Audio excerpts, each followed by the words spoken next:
Hey guys, in this video we're gonna go over how to get free home delivery on Amazon.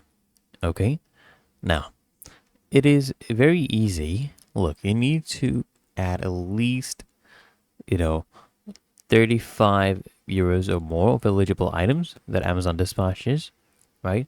And if you're ordering books, at least 10 euros or at least 35 euros of any other eligible items, and any item that has the free delivery message on the product detail page is eligible and will contribute to your free delivery order minimum. Okay, now if there are items that are sold and fulfilled by marketplace sellers that are sold separately, they do not contribute to your free delivery order minimum. Okay, so let me break it down to you again. Eligible items, items that Amazon sells and dispatches, items that marketplace sellers sell but fulfilled by Amazon. Ineligible items are gift cards, right? Items that marketplace sellers sell and dispatch themselves.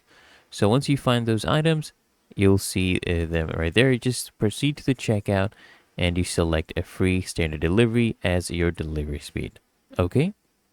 But otherwise, it's really that easy and simple. So I hope this guide provided value to you. And if it did, consider smashing that like button as well as subscribing to frequently asked questions. And I'll see you in the next one.